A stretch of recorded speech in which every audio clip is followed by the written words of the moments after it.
자, 안녕하세요. 네. 저희가 실제 12주 강의 때 직무비서, 직무명세서까지 했었죠. 그쵸? 그래서 이제 직무평가를 해야 되는데 이게 14주차 강의예요. 그래서 저희가 원래는 이제 실강을 해야 되는데 여러분들 캡스톤 발표가 있다 해갖고,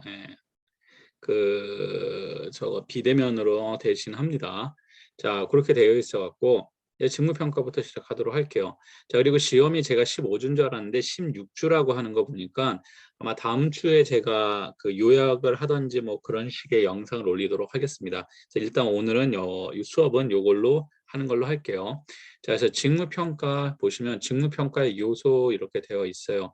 네, 여러분들 책에 아마 도표 9-2 거기 나와 있는 것 같은데, 이제 직무평가라는 거는 그러니까 일을 하는 거에 대한 평가죠. 쉽게 얘기해서. 그러면 무엇을 평가하느냐라고 했을 때 얼마나 그 숙련도가 있느냐, 쉽게 해서 정량적으로 평가하는 겁니다. 정량이 뭐라 그랬었죠?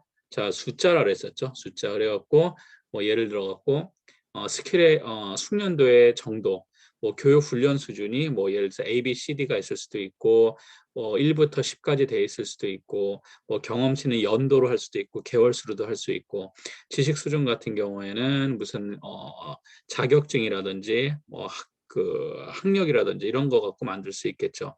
뭐 기술도 마찬가지고요. 그다음에 이제 책임감에 관련된 거, 뭐 업무에 대한 책임, 감독 책임, 뭐 이런 것들, 이거는 이제 정성적인 걸로 평가를 하겠죠. 그러니까 그 숫자로 표현하기 어려운 것들 정성적 평가가 이루어질 것이고, 작업 환경, 뭐 위험한 데서 일을 하냐, 뭐 정신적으로 하냐, 육체적 노동이 힘드냐, 뭐 이런 게 이제 평가 요소에 들어간다라고 보시면 될 것 같습니다. 아, 이거 했던 것 같네요. 자, 그래서 뭐 임금 지급의 기준이 된다, 인력 확보와 배치가 된다, 뭐 쉬운 직무에서 어려운 직무, 뭐 승진한다, 이런 거죠. 뭐 요건 됐고요. 아, 이거 했었구나. 서열법, 뭐 직무분류법 다 했었네요. 인력 계획해서 채용도 했었던 것 같은데요. 이거 다 했었네. 그래서 채용했을 때 그 잠깐만, 우리가 채용, 내부 모집, 외부 모집까지 했었던 것 같네요. 예, 선발부터 하면 되겠네요. 이번 선발. 자, 앞에 거 쭉 봤고, 다시 한번. 자, 선발부터 할게요. 이제 선발을 할 때 별 내용이 없습니다. 뭐 선발 기준, 그래서 지적 조건, 그래서 일단 뭐 학력이라든지 최저 학력이라든지 뭐 이러한 지식이 되겠죠. 그래서 인격적, 그래서 지적 조건을 보기 위해서 뭘 합니까? 필기 시험을 보기도 하고, 아니면은 서류 심사를 통하죠. 그래서 서류 심사를 통해서 일단은 하고, 인격적 조건을 보기 위해서 면접을 한다라든지 뭐 이러한 방식을 하죠. 그러니까 면접을 하는 게 이 사람이 실제로 서류적으로는 뭐 그렇게 크게 우리 회사에 왔을 때 문제가 없을 것 같은데, 말을 해보니까 어떠냐, 우리 회사에 쓸모가 있을까 없을까, 뭐 이거예요. 근데 웃긴 게, 잠깐 몇 분 봐놓고선 그 사람의 인격을 판단한다는 건 원래는 불가능하죠. 불가능한데, 어쨌든 회사에서는 나름의 기준들은 다 있어요. 뭐 반응하는 거라든지, 아니면 그 사람이 말할 때 어떤 습관이나 태도라든지, 어떤 질문에 대한 답변하는 어떤 모양이라든지, 뭐 이런 것들, 이런 게 다 이제 인격적 조건 안에 들어가겠죠. 자, 신체적 조건이라는 건 직무에 필요한 신체적 건강을 갖춘 사람들을 뭐 한다. 그래서 일반적으로 서류 심사, 필기 시험이 있는 데도 있고 없는 데도 있고, 면접하고 신체 검사하죠. 자, 뭐 이런 과정을 거친다 라고 보시면 될 것 같습니다. 별 내용 없습니다. 뭐 이거는 뭐 선발 절차라든지 뭐 배치나 이런 거는 별 내용이 없고요. 이제 중요한 거는 인적 자원의 이제 개발이죠. 근데 이게 그냥 현대 의미에서 이제 인사자원관리 쪽 그 경영학에서 이제 이거 연구하시는 그 자료들을 보면은, 과거에는 이 인적 자원 개발, 교육 훈련에 대해서 굉장히 많은 신경을 썼었어요. 많은 신경을.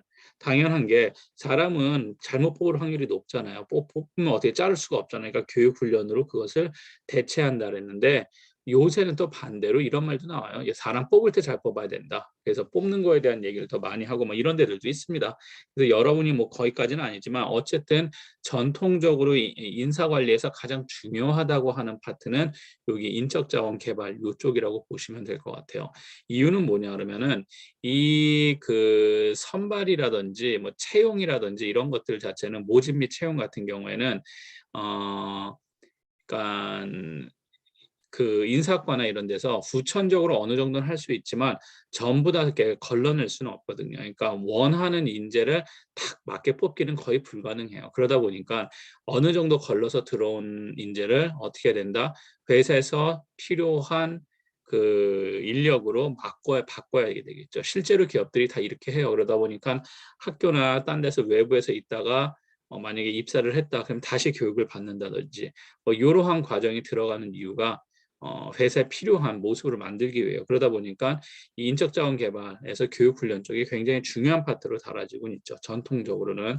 자, 그래서 조직 전체의 혜택을 가져다 주는 투자로 인식을 한다. 그래서 공짜가 아니에요. 그러니까 기업에 입사한 직원을 교육시킨다라는 것 자체는 교육을 시킴으로 통해서 그 값어치를 얘가 해야 되는 게 뭐라 할까요? 깔려 있는 거예요. 전제되어 있는 거예요. 자, 병원의 뭐 경쟁력을 유지시킨다. 그리고 향상시키는 전략적 투자로 인식한다.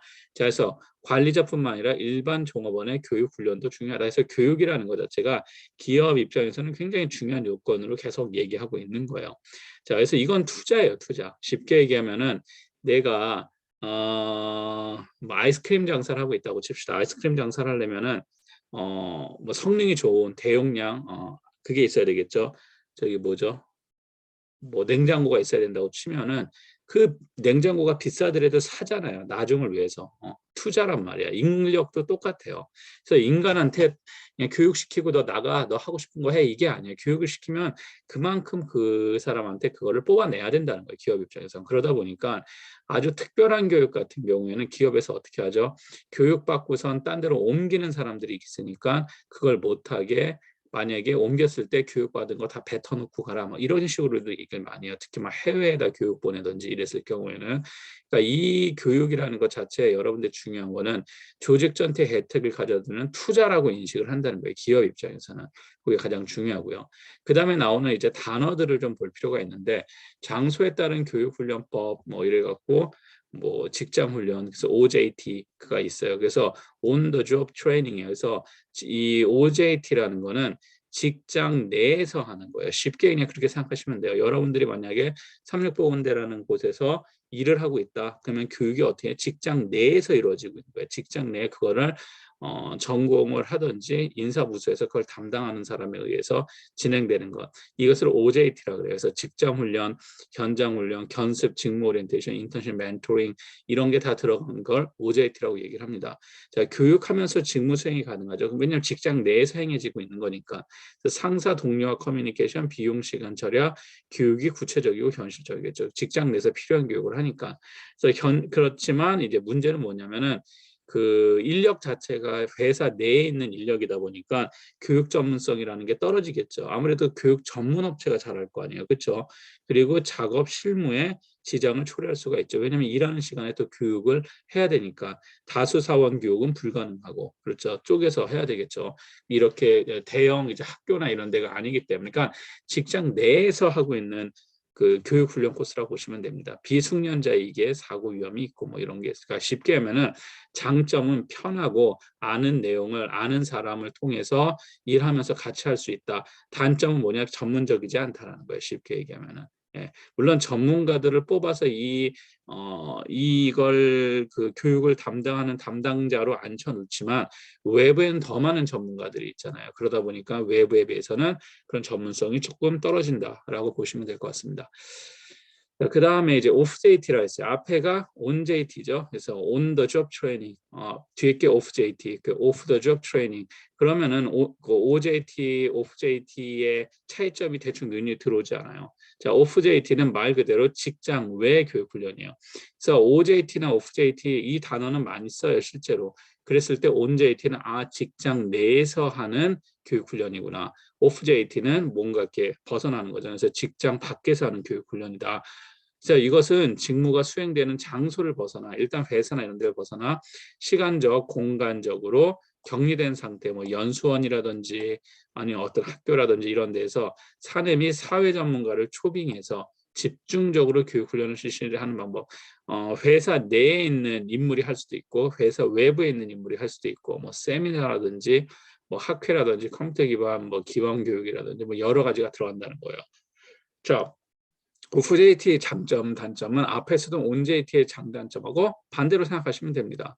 현장 교육의 단점을 보완할 수 있으면 특히 제일 중요한 거 뭐예요? 전문성이 없다 그랬었죠. 온 JT는 이제 직장 내에서 하다 보니까 그 외부에서 전문가들을 부르는 게 아니잖아요. 그러다 보니까 전문성이 떨어졌다면 오프 JT는 좀 전문적인 집단을 활용하기가 쉽더라. 뭐 교육 훈련 내용을 뭐 통일하기가 쉽고 뭐 근로자들은 직무의 부담에서 벗어나서 훈련만 처리하는데 왜냐면은 연수원 생각하시면 돼요. 일을 딱 끊고 가서 교육만 받으니까 받는 사람도 하나에만 집중할 수 있더라. 자, 단점은 근무 시간이 감소하여 남아있는 직원들의 부담이 커지면 당연한 거겠죠. 조직이나 개인의 경제적 부담이 커져 이거 참여할 때마다 돈을 낸다라든지 교육 훈련의 결과를 곧바로 현장에서 활용하기가 어렵다. 뭐 요거는 그때그때 다릅니다. 그래서 이거는 그렇게 되고 자, 대상자에 따른 교육 훈련, 뭐 신입사원 훈련, 재직자 훈련, 감독자 훈련, 관리자 훈련 읽어보시면 돼요. 별 내용이 없습니다. 쭉 읽어보시면 되고 교육 방법에 따른 구분은 뭐 강의, 회의식, 시청각, 시뮬레이션, 사령 이런 거 한번 읽어보세요. 시험에 이런 거 안 내겠죠. 교육 방법에 따른 구분을 해보시오. 뭐 이렇게 내지는 않을 거 아니에요. 자, 됐고요. 뭐 역할 연기, 멘토링 다 됐습니다. 넘어가시고요. 자, 그 다음에 이제 등장하는 게 이제 경력 개발의 개념이라는 것이 등장을 해요. 자, 경력이라는 것은 뭐 여기는 이렇게 표현을 합니다. 뭐 길을 의미하는 말로서 일반적으로 한 개인의 일생에 걸쳐 일과 관련하여 얻게 되는 경험, 그러니까 쉽게 말하면 여러분들이 생각하는 그 경력이 경력이에요. 자, 그래서 개인이 경력에 도달하고 싶은 미래 직위 또는 개인이 도달하고 싶은 최고의 성공 목표다. 경력 계획이라는 건 뭐냐? 경력 목표를 설정하고 그 경력 목표를 달성하기 위해서 뭐 구체적으로 하는 그런 것이다. 그리고 개발이라는 건 뭐냐? 개인적인 경력 개발을 달성하기 위해서 개인 또는 조직이 실제적으로 참여하는 활동이다. 뭐 이렇게 이야기를 하고 있습니다. 뭐 이런 내용은 그런데 자, 이런 거죠. 경력 개발, 경력 목표가 있습니다. 자, 경력 목표를 향해서 경력을 개발해서 달려가는 거죠. 그래서 뭐 그런 얘기예요. 그래서 그냥 이건 별 학업적으로 여러분들이 할 필요는 없어요. 그런데 단지 여러분들한테 제가 그래도 좀 더 세상을 더 사는 좀 더 오래 산 사람의 입장에서 충고를 하는 거 싫어하는데 충고라기보다 도움이 되는 말을 하나면 제가 지난번에도 얘기했지만 그 여러분 일단은 무엇인가 경력을 쌓는 게 굉장히 중요하다라는 거예요. 이게 몇 년이 늦어버리면은 실제로 하고 싶을 때 하지 못하는 경우가 생겨요. 이게 무슨 얘기냐? 내가 이제는 조금 이제 좀 정신 차리고 일하고 좀 이렇게 살아보고 싶어. 지금은 아닐 수도 있어요. 굉장히 어리니까 여러분들이. 자, 그렇게 생각할 수 있단 말이에요. 그래서 지금부터 막 일해라, 뭐 회사 들어가라, 막 강요하는 거 그거 여러분들이 조금 더 놀고 일단 4년 제대 애들은 뭐 최소 4년에 군대 갔다 오면 6년 이 정도는 먹고 들어가잖아요. 우리가 뭐 이렇게 어린 나이 때부터 일을 많이 해야 되냐 이렇게 얘기하는데 여러분들이 선택하는 거예요. 한편으로는 그렇지만 노는 거는 일하면서도 놀 수 있어요.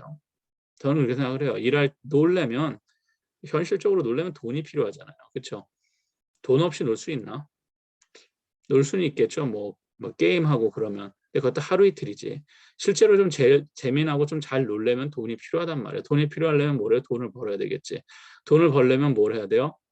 돈 버는 행동을 해야 되겠죠. 돈 버는 행동 중에서 합법적인 일이면 합법적인 거는 일을 해서 돈을 버는 것이고 불법적인 건 뭐예요? 뭐 강도짓을 하든 뭐 이런 식으로 해갖고 하는 거잖아요. 근데 불법적인 건 제외시키고 그러면 결국은 돈을 벌어야지 가능한 것인데 돈을 버는 방식도 여러 가지 방식이 있죠. 노동을 해서 버는 방식이 있고 노동을 하지 않아서 버는 방식이 있고 노동을 하지 않아서 버는 방식도 돈을 버는 거예요. 자본주의 사회에서는. 우리 집이 돈이 되게 많아. 내가 일 안 해도 내가 먹고 살 수 있어. 그만큼 마음대로 해도 돼요. 상관없어요. 예. 그런 사람들은 그러니까 사람 따라 다 다른 거예요. 근데 그렇지 않은 사람일 경우에는 일을 해야지 먹고 산단 말이야. 그렇잖아요. 일을 해야지 놀는단 말이야. 놀고 싶다 좋다. 그러면 일을 해야지 놀 수 있잖아. 그렇죠? 그러면은 일을 하는 거는 두 가지가 있어요. 경력이 쌓이는 일과 경력이 쌓이지 않는 일이 있단 말이야. 대표적으로 경력이 쌓이는 일과 안 쌓이는 일의 차이점은 뭐냐면은 시간이 지났을 때 경력이 쌓이는 일은 지날수록 연봉이 높아져요. 혹은 높아지지 않더라도 숙련도가 올라가기 때문에 미래에 더 그러니까 희귀한 게 될 수 있다라는 거야. 캐릭터로 치르면 게임 캐릭터 치르면 희귀한 캐릭터가 될 수 있는 거죠. 레어한 캐릭터가 될 수 있는 것인데 그렇지 않고 경력이 그닥 중요하지 않은 일 같은 경우에는 어 희귀하지 않다 보니까 아무나 할 수 있어요. 그럼 아무나 할 수 있는 건 누구냐? 아무나 할 수 있다 말 그대로. 그런데 그 아무나가 보통 뭐에 영향을 받냐면 나이에 영향을 받습니다. 지금 여러분들이 알바 얻고 그러는데 별로 어렵지 않을 거예요. 왜요? 아무나 할 수 있는 일이지만 여러분들한테 나이가 젊기 때문에 유리한 조건이 있는 거야. 그런데 이게 나이가 점점 들다 보면은 아무나 하는 일이지만 뭐가 안 되냐? 나이에서 이제 밀리기 시작할 거란 말이에요. 그렇게 되면은 이제 아무나 하는 일 자체도 이제 쉽게 하지 못하는 거지. 뭐 어느 정도는 할 수 있겠죠. 반면에 경력이 쌓이는 일 같은 경우에는 어 시간이 지나면 아무나 할 수 있는 일이냐? 아무나 할 수 없다라는 거예요. 예. 그걸 하고 싶어도 할 수가 없어요. 네. 시간이 지나면. 그래서 시간이 지나면 할 수 없고 그러면 어느 정도 쌓아 놓지 않으면은 아예 시도조차 못 한다라는 거죠. 쉽게 얘기하면 제가 개발자가 되고 싶어요 갑자기. 뭐 지금부터 공부를 해 갖고 뭐 저는 이제 IT 전공이 아니니까 공부를 해 갖고 어떻게 해서 하면 하겠죠. 하지만 여러분들이 만약에 한 몇 년 쌓아 놓은 기술이 있다. 그러면 제가 그거만큼 못 받는다는 거. 하지도 못할 뿐더러. 예. 그렇다는 거예요. 그래서 이 경력 개발이라는 게 한 개인의 일생에 걸쳐서 일과 관련돼 얻게 되는 경험인데 굉장히 중요한 거예요. 예. 그러니까 여기 책에 있는 내용을 벗어나더라도 그래서 제가 하는 얘기는 아무나 할 수 있는 일은 시간이 갈수록 나이가 들수록 하기 힘들어진다. 그런데 아무나 할 수 없는 일은 지금은 누구나 다 하는 것 같지만 시간이 지나면은 진짜로 아무나 못 한다라는 거. 그걸 반드시 여러분들이 알아두셨으면 좋겠어요. 1-2년 훅훅 지나가다가 뭐 이런 식이 있어요. 뭐 자꾸 뭐 이거 쓸데없는 얘기를 하는 것 같은데 제 4년제 대학 애들 보면은 30인데 아직 대학 졸업 안 한 애들도 있어. 29인데 안 한 애들도 있어요. 미루고 미루는 거야. 취업이 안 되고 뭐 하고 그러다 보니까. 아무 의미 없어요 이제는. 옛날에는 옛날 제 위 때도 제 때부터 많이 변했는데 저 때도 뭐 엄청나게 좋은 학교를 나와도 그렇게 취업이 옛날 제 선배 때는 그냥 졸업만 하면 취업이 되던 그런 시기가 있었는데 안 된단 말이에요. 지금은 그런 거 없어졌다는 거예요. 그러니까 일단은 그 전공에 맞는 일을 잡은 다음에 그걸로 경력을 쌓는 게 굉장히 중요해요. 그다음에 경력 계획을 통해서 경력을 개발하고 발전시켜 나가는 것이죠. 예. 그래서 여러분들이 일단 시작하는 게 중요하다라는 것이고 요건 됐고요. 자, 그다음에 등장하는 게 이제 인적 자원 평가라는 게 있습니다. 자, 뭐 인사 평가, 뭐 개발이니 교육이니 별 내용 없었죠, 지금까지. 예, 뭐 제가 몇 개 찍은 것만 읽어보면 이거 5분도 안 걸려요. 그래서 쭉 보시면 되고요. 인사 평가의 의의 같은 경우는 왜 평가를 하느냐. 자, 가장 중요한 거는 뭐예요? 뭐 태도, 성격 등을 평가하는데 그 노동 능률 향상 및 동기부여 이렇게 되어 있지만 쉽게 해서 인적 자원을 평가를 해갖고 그 사람에 대한 어떠한 월급이라든지 대가라 보수라든지 아니면은 그 사람이 그 노동자가 더 이제 진급을 한다라든지 이런 데 기준이 되기 위해서 하는 방법이에요. 그래서 전통적 뭐 평가 방법 그래서 뭐 이름만 알아두시면 될 것 같아요. 서열법 그래 갖고 뭐 순위로 뭐 매겨 갖고 하는 방식 뭐 요런 게 있다.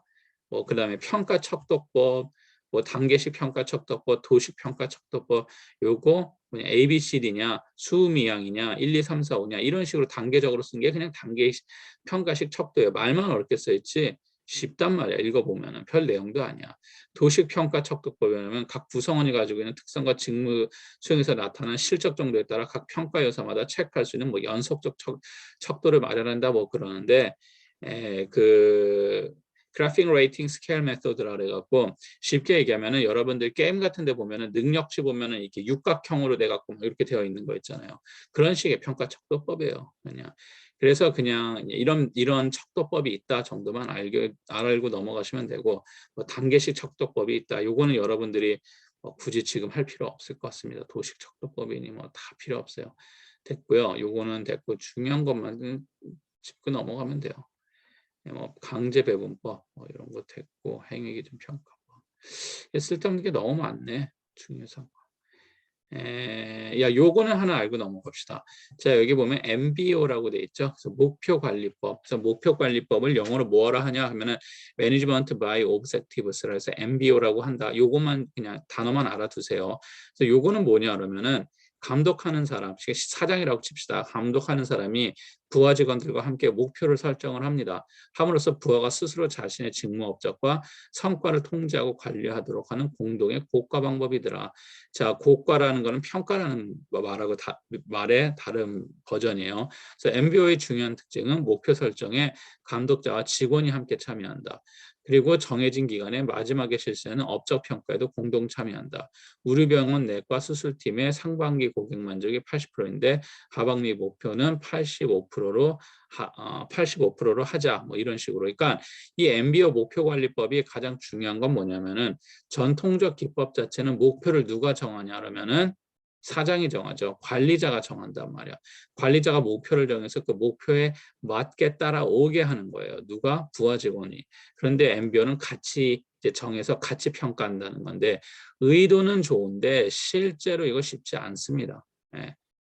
이렇게 막 잘 되지가 않아요. 서로 마찰 많이 일어나고 그래갖고 안 쓰는 데가 훨씬 많은 것 같습니다. 제가 다는 모르겠지만 어쨌든 중요한 거는 감독자와 부하 직원이 함께 목표를 설정한다. 이러한 목표 관리법을 뭐라고 하냐면 MBO다라고 아시면 될 것 같습니다. 자, 뭐 이런 식으로.